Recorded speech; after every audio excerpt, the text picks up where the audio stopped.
விருச்சிக ராசி நேயர்களுக்கு 2026 எப்படி இருக்கும்? நல்லா இருக்கும் சார், சூப்பராக இருக்கும். நம்பிக்கையோடு ட்ரை பண்ணுங்கள். மனக்குழப்பத்தை வச்சுக்கிட்டு கிடைக்குமா கிடைக்காதான்னு சொல்லிட்டு வேலைக்கு போகிறதோ படிக்கிறதோ அப்படி இருக்காதிங்க. நான் கண்டிப்பாக பாஸ் பண்ணிவிடுவேன். ட்ரைனிங்க்கு போகிறீங்களா போங்க, ஃபர்தராக படிக்கணுமா படிங்க, வேலைக்கு போகணுமா போகணுங்க, இல்லை பிஸ்னஸ் பண்ணணுமா பண்ணுங்க. தெளிவான முடிவெடுங்க. அதில் போட்டு குழப்பாதீங்க. ஊர் விட்டு ஊர் போகணும், அதுக்கான சந்தர்ப்பம் கிடைக்குமா கிடைக்கும். சார் எல்லாருக்கும் அமெரிக்காவில் பிரச்சனை இருக்கே, உங்களுக்கு வராது. உங்களுக்கு விசா கிடைக்கும், க்ரீன் கார்டு கிடைக்கும். உங்கள் ஜாதகத்தில் இப்போ குரு பார்க்க போகிறார். எப்போத்தில் இருந்து தான் கணக்கு? 1/6/2026, ஒரு 6 மாதம். இப்போ குரு வந்து மாற போகிறார். அதுவும் அங்கே போய் உச்சத்தை தொட போகிறார். அதிச்சாரமாக வேற சிம்மத்துக்கு போகிறார்.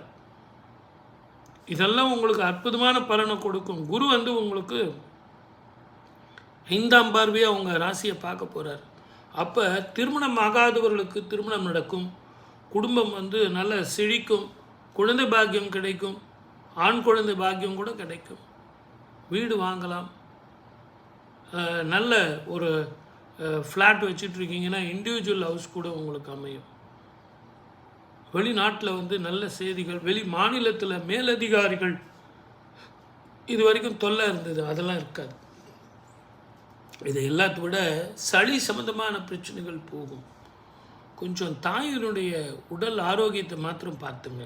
நரம்பு சம்மந்தமான வயிறு, கேஸ்ட்ரிக் ட்ரபிள் சம்மந்தமான பிரச்சனை அவங்களுக்கு இருக்கும். உங்களுக்கும் கொஞ்சம் கொஞ்சம் உடம்பு பாதிக்கத்தான் செய்யும். இருந்தாலும் சளி சம்பந்தமான பிரச்சனைகள் துப்புரவாக போயிடும்.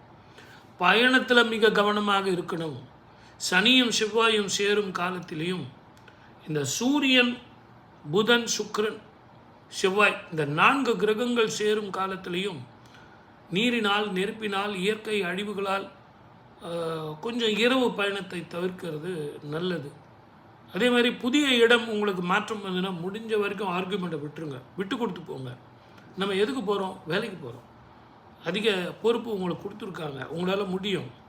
அதனால் நீங்களாக ஒரு குழப்பமான மனசை வச்சுக்கிட்டு நிறைய வேலை கொடுக்குறாங்க சார், நான் அந்த அளவுக்கு பண்ண முடியாது, நைட்டு ரொம்ப லேட் ஆகுது, ஒரு 3 மாதம் 6 மாதம் ஒர்க் பண்ணுங்கள். நான் ஏன் உங்களை அந்த மாதிரி மோட்டிவேட் பண்ணேன்னா, ஜூன் மாதம் 1ஆம் தேதி உங்களுக்கு குரு மாறுறாரு. ப்ரமோஷனோ அதிக பொறுப்புள்ள ஒரு வேலையோ உங்களுக்கு கிடைக்கும். வருமானம் உள்ள பிஸ்னஸாக நான் சேர்த்துக்கிட்டுமா சார் அப்படின்னா தாராளமாக செய்யுங்க. புதுசாக எதுனா பிஸ்னஸ் பண்ணணுமா தாராளமாக பண்ணுங்கள். மொத்தத்தில் இதை சரியாக பிளான் பண்ணிங்கன்னா அற்புதமான வாழ்க்கை வரும். வாழ்க வளமுடன். All the best. சப்ஸ்கிரைப் பண்ணுங்கள்.